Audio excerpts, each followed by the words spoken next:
ない方だと一応前段軽くだけですけど説明しておくと、モッドって呼ばれるツールというかね、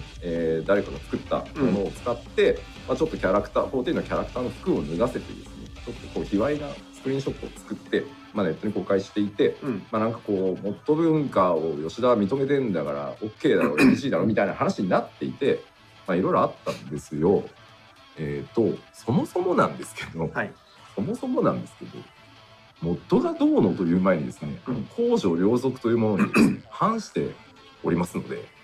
ダメです。はい。っていうか、モッドがどうとかじゃなくて、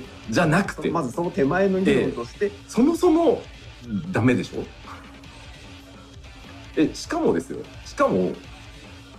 ご本人が最悪脱いでわーってすんならもうご自身の責任ですけど、そのグラフィックスリソースうちのなんでそうですね。そううちのなんでダメですよね。ダメですね。それはダメです。でやっぱりアカウントに対してのねペナルティとかやっぱりなってしまうので、基本的におやめください。で本当にそのツール側とかモッド側とかじゃないと思ってます。そこは、それをねしかもばらまくというか、誰でもアクセスできるところにみたいなのはもう本当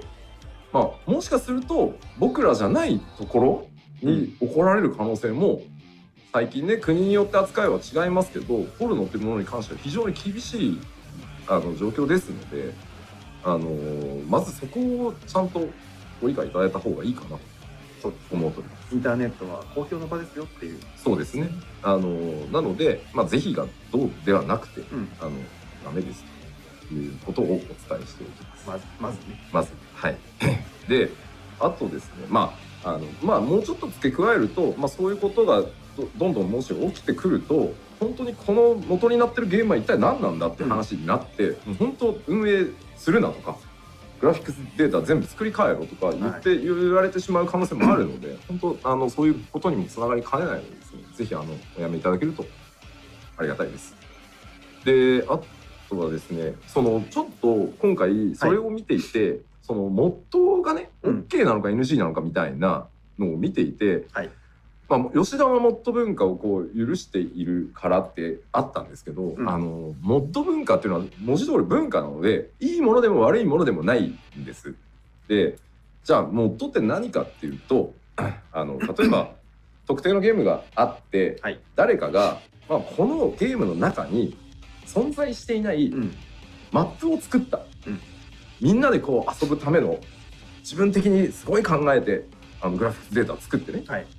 で、それをネットに公開してみんなでダウンロードしてこのマップで戦おうみたいなことをやりました。でこれ普通に言えば、規約違反なので、規約って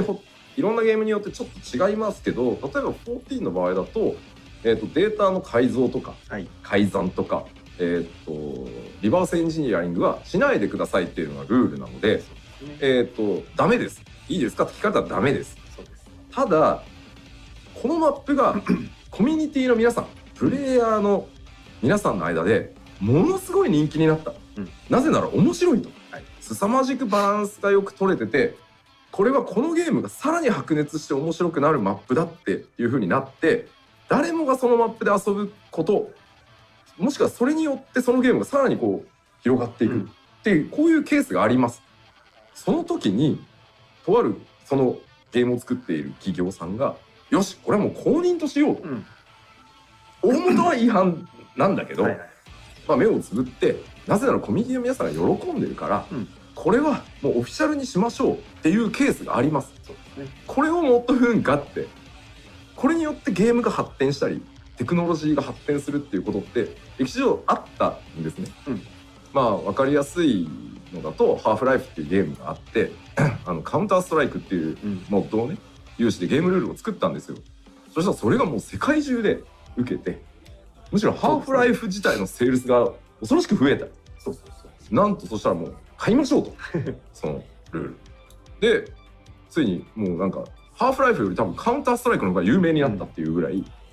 こういうことをですねっていうことがあったりするので、これでもね例えばだけどモルボルがとあるゲームを出してる会社さんで、僕ユーザーで、まあちょっとエンジニアの技術があるので、やっぱり良かれと思ってこのモルボル社が出したこのゲームを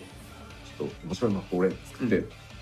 公開した、結構ユーザーの人気も高いっていうのに、モルボルが「こら!」って「あ引っ込めなさい、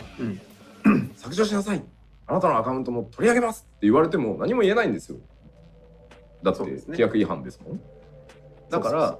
いい悪いじゃないんです。これはそういうケースもあるよ。そこをうまくそれぞれの裁量、それぞれプレイヤーの立場、コミュニティ開発運営っていう立場それぞれが、お互いをこうリスペクトし合って発展していくっていうことを指しているので、僕はそういうふうに昔からオンラインゲーマーとして古くね、一個人ですけどやってきて、今日本でも14で初めて PC でゲームをするようになったという人も多分結構いらっしゃると思うので、ぜひ覚えておいてほしいなって思うところなんですよ。